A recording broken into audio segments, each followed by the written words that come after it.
Hello everyone, welcome back to my channel. My name is Neetu Dalal.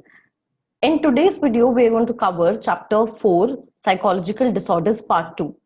But before starting the chapter, I would like to thank everyone who's been watching this series and who's appreciating with their comments down below on my videos.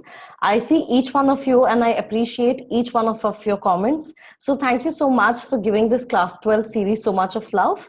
I also wanted to mention that if you want the PPT of these chapters that you see on the screen, you can always comment down your email ID below and I will make sure that the PPTs reach you. So that's that. So without further taking any more time, let's start with today's video. So in today's video, we've already covered chapter 4, part 1 in the previous video, and today we are going to continue with part 2. So in part 1, we have talked about introduction, concepts of abnormality and psychological disorders. And we've also classified psychological disorders according to DSM-5 and ICD-10, right? So in this video or in this part of the chapter, we will be talking about factors underlying some abnormal behaviors. And we will also look at some of the major psychological disorders that exist. So starting with the first topic, that is factors underlying abnormal behavior. So how do you understand abnormal behavior, or how do you say that, why is it happening? So there are some of the factors which determine abnormal behavior, and we are going to have a look at that. So in order to understand abnormal behavior, psychologists use different approach. Each approach is used today emphasizes a different aspect of human behavior and explains and treats abnormality in line with that aspect. So factors underlying abnormal behavior basically deals with a few approaches, and every approach tries to understand abnormal behavior from its take or from its perspective. These approaches are also emphasize the role of different factors such as biological, psychological, interpersonal, and socio-cultural factors. So we will be talking about some of these approaches, and basically these are the factors which underlie your abnormal behavior. So these could be either biological factors or psychological factors or interpersonal factors or your socio-cultural factors. And on the basis of each of these factors, there's an approach which has been given. So these are some of the major factors which lead to abnormal behavior or which explain why there is an abnormality in your behavior. And on the basis of each of these factors, there have been different approaches which have come about. So as you can see, the first one is biological factors, and it will talk about, the biology of a person or the hormonal changes that happen, so that it will focus on more of biological factors that can lead to your abnormal behavior. We will take this up in detail in the upcoming slides. The next one is your psychological model. Under psychological model, we talk about n number of models which exist. One of them is psychodynamic, which we've already covered in the last chapters. Behavioral model, cognitive model, humanistic extensional model, because psychological model is itself a very umbrella term. So there are n number of models which it comprises of depending on what is explaining the abnormal behavior. Next is your socio-cultural model, and the last one is your diathesis-STESS model. So if you get a question on outline the factors underlying abnormal behavior, these are the four major models or four major factors that you have to focus on. That will be your biological factor, psychological factor, socio-cultural factors, and your diathesis-STESS model. And you will elaborate and what it means and what are the factors that comprise of it, right? So starting with your first factor or your first model, you can switch between terms either biological factors / model, because these are the factors which lead to a model. So either you can use the term biological factor or you can use the term biological model, up to you. So this says that a wide range of biological factors such as faulty genes, endocrine imbalances, malnutrition, injuries, and other conditions may interfere with normal development and functioning of the human body. Now we all know, हम सबको पता है कि अगर आपके jeans में कोई problem है या फिर आपके if you have endocrine imbalance amongst your body, yeah, you have not been able to have like proper diet, yeah, you are a victim to malnutrition, or you've had some injury, then all of this will interfere or will disrupt the normal development of a person and can lead to abnormal behavior as well. According to this model, abnormal behavior has a biochemical or physiological basis. So anyone who believes in this model or anybody who follows this model believes that whatever abnormality you have in your body, there is a biological cause for it. या आपकी body में जो changes होते हैं, your abnormal behavior can be explained by those changes, right? Studies indicate that abnormal activity can certain neurotransmitters lead to specific psychological disorders. And in fact, studies have shown, yeah, research has shown that abnormal activity or, activity which is not normal by the certain neurotransmitters that we have in our body can lead to specific psychological disorders in us. Now, specifically, it has been found that anxiety disorders are linked to low activity of the neurotransmitter gamma aminobutyric acid. So it has been found that agar aapki body mein there is a low activity of the neurotransmitter GABA, then anxiety disorders can result as an outcome of this. And schizophrenia to access activity of dopamine. So if there is an access activity of dopamine, then that can result into an abnormal behavior of schizophrenia. And depression to low activity of serotonin. So all of these hormones or neurotransmitters that exist in your body do play a major role in your psychological disorders. Genetic factors have also been linked to bipolar and related disorders, schizophrenia, intellectual disability, and other psychological disorders. So genetic factors also play a very major role when it comes to psychological disorders. And these genetic factors as well as neurotransmitters can be used and have been used to explain the psychological disorders that exist in a person's body.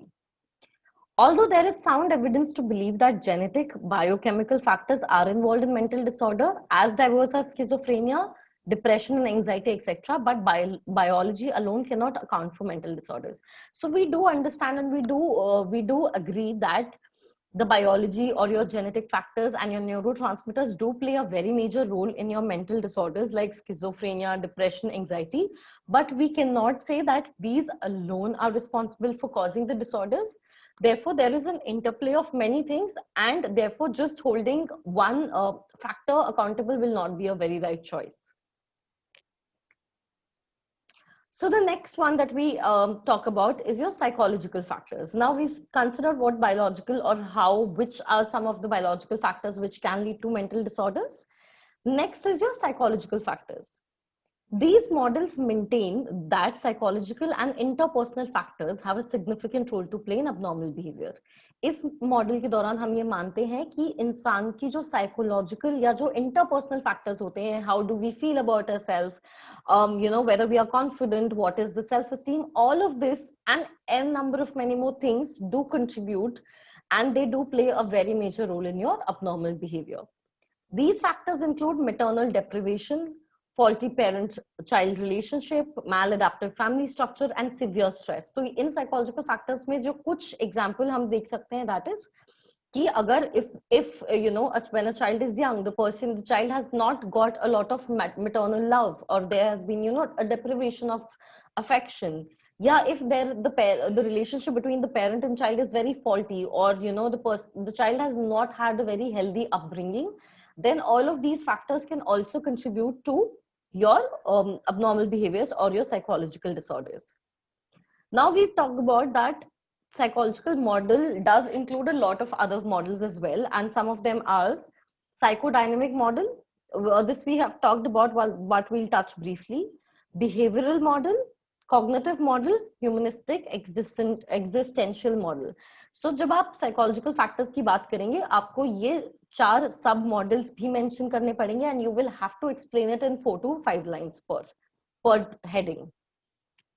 So the first one is psychodynamic model. I have explained it here in detail, but you can summarize it in like one small paragraph as well in your answers. The psychodynamic model is the oldest and most famous of the modern psychological models.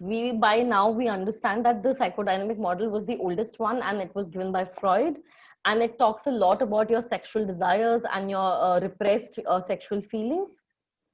So this model, it believes that behavior is determined by psychological forces within the person, of which she or he is not consciously aware. And Freud also talked about a lot of unconscious desires that we have, and there are things which we also ourselves are not aware of. So And this model believed that abnormal symptoms are viewed as a result of conflict between these forces. So this model tries to explain that एक इंसान को abnormal behavior या psychological disorders कब होता है, जब उसके ये जो unconscious forces हैं जिनकी फ्रॉइड ने बात की थी, इनके बीच में conflict होता है, then a person experiences your psychological disorders.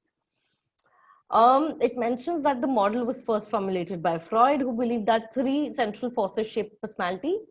ये भी हमने we have covered this model in detail, in length detail in chapter 2, and we have talked about what is id, what is ego, what is superego. So if you want to go into detail in this, you can always check chapter 2 videos. Freud stated that abnormal behavior is a symbolic expression of unconscious mental conflicts that can be generally traced to early childhood or infancy. Freud ने abnormal behaviors को ऐसे ही समझा है कि it results out of the conflicts that we have in our mind or in our unconscious behavior, and the abnormal behaviors are a result of us trying to deal with what conflicts we are having, right? And he's also stated that these experiences or these deprivations are generally to do with our childhood or our infancy stage. Next is the behavioral model. And remember, this is all a part of your psychological model. So the psychodynamic, behavioral, and what two else we are going to do, these are all a part of your major heading, that is your psychological model. So जैसे कि नाम से you can understand behavioral model है, तो इसमें कुछ ना कुछ there will be a role of behavior under this model, right? So this model states that both normal and abnormal behavior are learned, and psychological disorders are the result of learning maladaptive ways of behaving. So behavioral model says कि चाहे आपका behavior normal है, चाहे वो abnormal है, दोनों ही आप सीखते हो या दोनों ही आप learn करते हो. तो जो normal behavior होता है वो आपने जो adaptive चीजें या you have learned things which are useful to you. On the other hand, how does psychological disorder or abnormal behavior occur?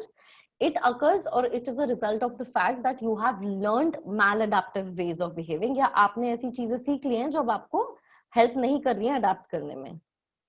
Model concentrates on behaviors that are learned through conditioning. यानी ये model ये मानता है कि any way that in which we are behaving is learned. यानी हमने ये सब सीखा है over a period of time. How? By the process of conditioning, whether it is operant conditioning or it is classical conditioning, we've learned these behaviors. So it believes that if you have learned something, you can also unlearn it. So if your learning has led to psychological disorders, if you unlearn the path, then you can also reverse your psychological disorders or you can help it. Learning can take place by classical conditioning, operant conditioning, and social learning. These three types of conditioning account for behavior, whether adaptive or maladaptive. The same thing that we've talked about, that you learn behavior through conditioning, and if you unlearn that or if you want to unlearn that, then that also is possible. Then the next two models under psychological models are cognitive models and humanistic existential model. So first we look at cognitive model. Under this, psychological factors are also emphasized by the cognitive model. This also focuses on your psychological factors. This model states that abnormal functioning can result from cognitive problems. यानी यहाँ पे जो आपकी cognitive abilities या cognitive skills है, उस पे ज़्यादा focus किया गया है. People may hold assumptions and attitudes about themselves that are irrational and inaccurate. Now, how is this related to cognition? Cognition model basically specifies that whatever we think in our mind, what assumptions do we have, what attitudes do we hold, क्या हम अपने बारे में कैसा सोचते हैं, all of this, if you have some illogical ways of thinking and if you make overgeneralization, then all of this can also lead to your psychological disorders. Therefore, what you're thinking cognitively, या आप दिमाग में क्या सोचते हैं, that also is of extreme importance in this, how things happen for your psychological disorders. So the next one is humanistic and existential model. Humanistics believe that human beings are born with a natural tendency to be friendly, cooperative, and constructive, and are driven to self-actualize, that is, fulfill the potential for goodness and growth. अगर आप humanistic approach की ही बात करेंगे in general, so it talks about that every person has the potential to achieve his best at whatever field, whatever zone. So humanistic approach talks about that every human person has a potential to achieve his goals in life and achieve his actual true worth, right? And they believe that from birth we have total freedom to give meaning to our existence or to avoid that responsibilities. यानी हमें बचपन से ही हमारे पास दो choices होती हैं, या तो we can have total freedom and give meaning to our life, या फिर we can avoid this responsibility where we take charge of achieving our best maximum potential. And people who shirk away from this responsibility, या जो लोग इस responsibility को avoid करते हैं, they would lead empty dysfunctional lives, and this can result into your psychological disorders. Why? Because if you don't feel like, if you are not someone who has a motivation or has a dearth or has a need to strive, then you will feel that you have no purpose, and if this continues gradually, this can also lead to resulting in your psychological disorders. So these are all kind of explanations as to what and why psychological disorders occur and what can contribute to them, right? Now, the next broader factor or the broader model is your socio-cultural model. Now, the heading itself is derived out of two terms. One is social, that means it is derived out of your society, and the next is cultural, right? So here in this model, there is a role that the society or the culture that you live in play, and how it adds to your psychological disorders, right? So according to socio-cultural model, abnormal behavior is best understood in light of the social and cultural factors that influence an individual. इस model का मानना ये है कि आप abnormal behavior को best तरीके से तभी समझ पाएंगे जब आप उसकी सोसाइटी, उसके कल्चर, उसके नॉर्म्स को अकाउंट करेंगे. As behavior is shaped by societal forces, factors such as family structure, communication, social network, societal condition, and social labels and roles become more important. It has been found that certain family systems are likely to produce abnormal functioning in individual members. इस model का जो पूरा एक तरह से सार है वो ये है कि जिस सोसाइटी में, जिस कल्चर में, जिस फैमिली स्ट्रक्चर में एक बच्चे की अपब्रिंगिंग होती है या जिसमें आप रहते हैं, उसका आपके जीवन पे एक बहुत बड़ा इम्पैक्ट होता है. और अगर वो कल्चर या वो एनवायरनमेंट हेल्दी नहीं है तो वो एनवायरनमेंट साइकोलॉजिकल डिसऑर्डर्स की तरफ आपको धकेल सकता है. Socio-cultural theories believe that abnormal functioning is influenced by societal labels and roles assigned to troubled people. So it also says that society also can lead to you having psychological disorders. Why? Because if you work or you function according to in a way which is not aligned to the societal norms, then they can call you crazy and they can call you that he's a lunatic. So that you somewhere internalize those terms that the society is calling you by, and then your behavior also translates into that, right? Otherwise your nature, your nurture, all of it plays a big major role into whether you will have psychological disorder or you will not. Now the very important, and this is probably the most modern approach that we have when we talk about psychological disorders, and the approach is diathesis-stress model, right? And this is one of the most widely accepted explanations of why abnormal behavior has been provided, right? Or why abnormal behavior occurs. So we've talked about the role कि आपका biology का क्या role है, psychology का क्या role है, and your socio-cultural factors का क्या role है. So they are all factors which contribute to your psychological disorders, or whether you will have psychological disorder or not. They try to explain it. But the most accepted and the most modern way of understanding is your diathesis-stress model. Now what does it talk about?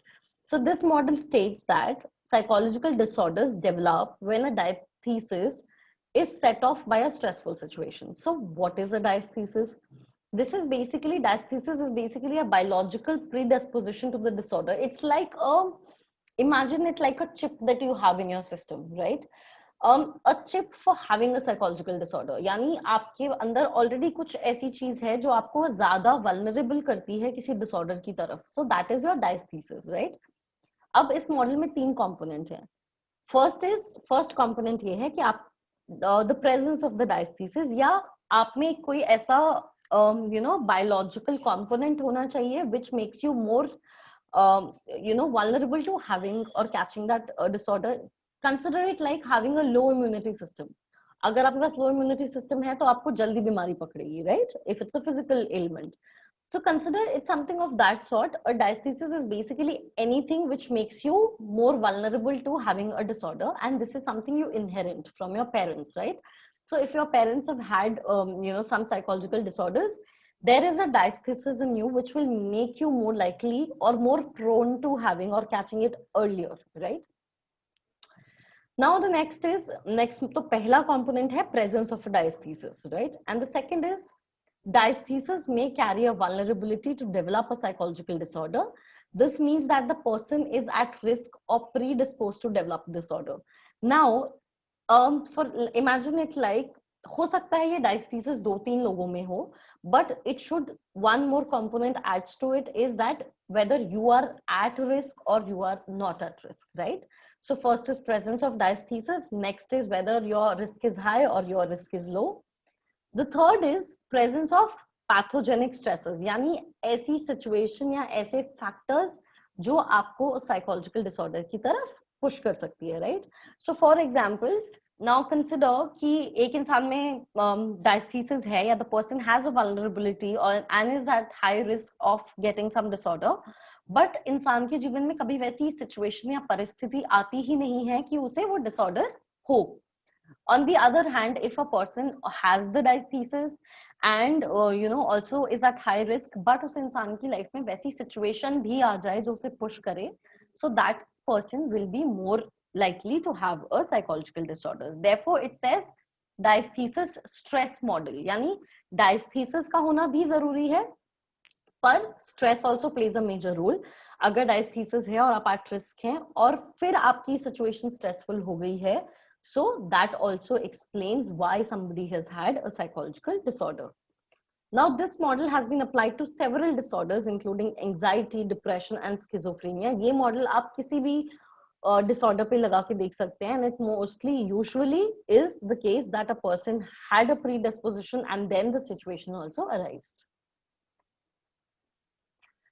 Now, a very major chunk of this chapter is your major psychological disorders, where we talk about the different kind of psychological disorders that a person can have or that exist.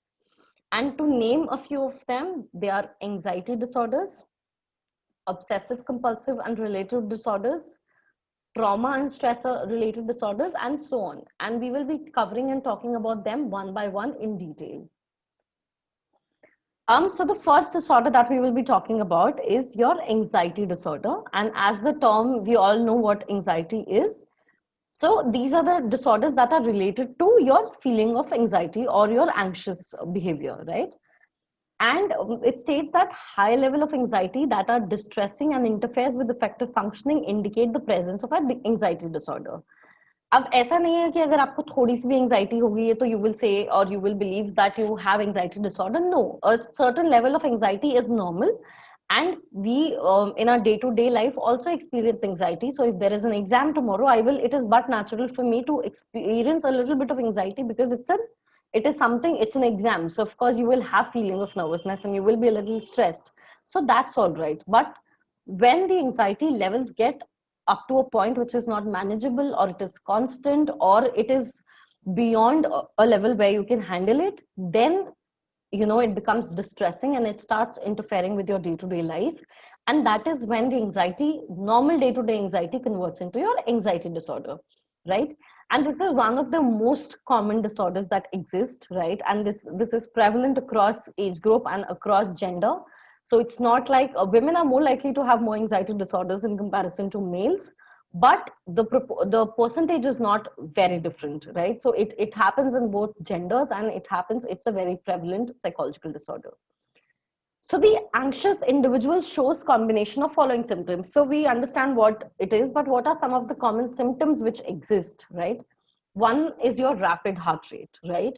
Then shortness of breath, diarrhea, loss of appetite, fainting, dizziness, sweating, sleeplessness, frequent urination and tremors. आपको भूख नहीं लगेगी, आपको लगेगा आपको चक्कर आ रहे हैं. You will feel like as if you want to vomit, and you will feel as if you're not able to breathe properly. Your heartbeat is too high. So if this is happening, these are all symptoms of anxiety. And there are many types of anxiety disorders. So when we say anxiety, it's not just there's one anxiety disorder. There are actually quite a few of them. So these are the 4 that are there in your syllabus for this chapter. The first one is your generalized anxiety disorder. Now, how do you differentiate generalized anxiety disorder? Basically, this is a state where you feel that you're anxious all the time without any reason, right? Generalized, यानी वो generalized हो गया आपकी life में, and there is no situation, no moment where you are not feeling anxious. And the problem here is that there is no reason behind it. It's not like you have an exam, so you're feeling anxiety. Everything might be going normal and everything might be going perfect for you, but still, if you're feeling anxiety all the time, then probably that is a GAD disorder. So you can see what will happen in this. There are some of the symptoms mentioned: prolonged, vague, unexplained and intense fear that have no object, accompanied by hypervigilance and motor tension. So these are the symptoms of GAD. Next is panic disorder. Now, panic disorder is basically when you get anxiety attacks, right? So frequent anxiety attacks characterize. तो इसमें सब आपके symptoms same होंगे which are there in your GAD or your generalized anxiety disorder, but it's not like कि आपको हमेशा all the time you're feeling anxious. No, there will be some bouts of panic attacks. There will be times when you will feel that there's a attack, anxiety attack, or you will feel overwhelmed by anxiety. And the symptoms would be feelings of intense terror and dread, unpredictable panic attacks, along with physiological symptoms like breathlessness, palpitation, trembling, dizziness, and a sense of losing control or even dying. So a lot of times, जब panic attack की duration होती है, you also feel as if you're about to die. So that is the intensity of this panic disorder. Now the third category is your specific phobias. This also comes under anxiety disorder because you are phobic from certain specific things and it makes you anxious. For example, having irrational fears related to specific objects. Like some people are very, they have a phobia for closed spaces, or they have a phobia of heights, or they're very scared of a spider. So all of these are specific phobias, and these are irrational fears regarding a specific object, right? So this also comes under your anxiety disorder. The last one that is mentioned in your syllabus is your separation anxiety disorder. This is extreme distress when expecting or going through separation from home or other significant people to whom the individual is immensely attached to. So the last one that's there in your chapter is your separation anxiety disorder. This is basically defined as extreme distress when expecting or going through separation from home. So this is a very common example, and you will see this into kindergarten kids when they are going to school for the first time. They don't want to leave their parents, and so that's like any anxiety where you have immense fear of leaving or getting separated from your partner or your parent, or you're highly dependent on that. That falls under your separation anxiety disorder.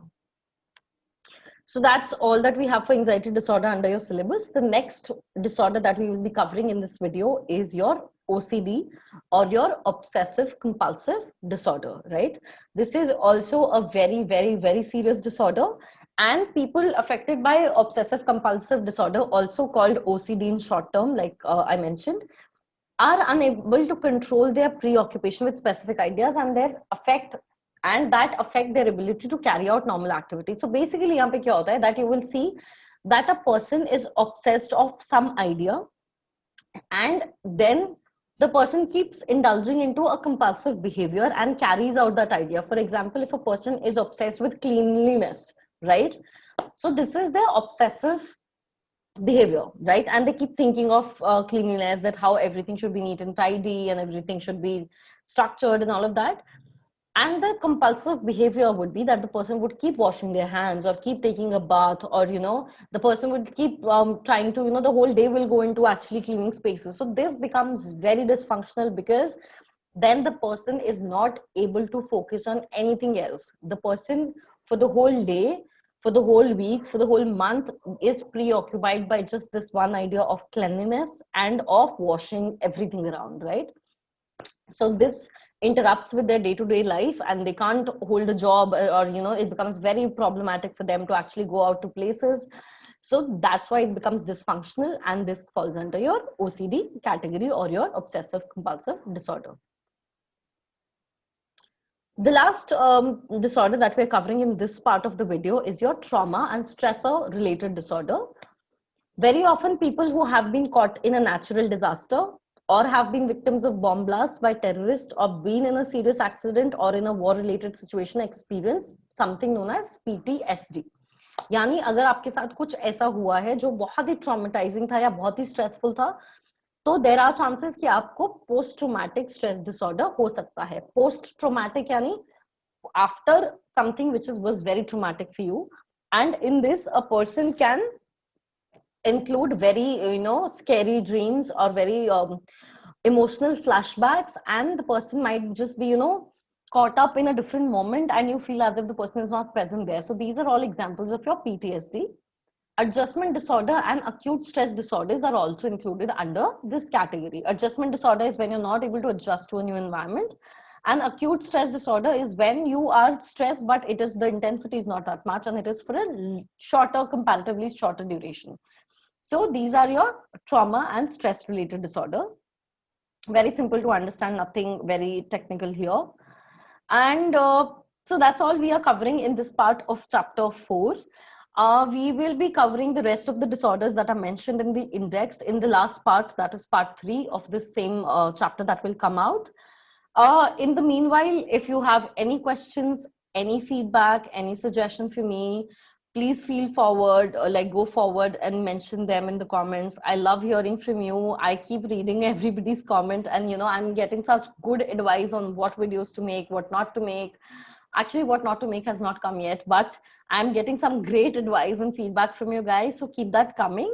And if you like what we are creating and if you like the quality of the videos, do not forget to like the video, share and subscribe to the channel. Also, we will be declaring the result of the giveaway that is live on the channel in next 2 days. So stay tuned for that. That's it. Thank you so much. Keep watching. Stay tuned. And the next video will come up very soon. Bye-bye.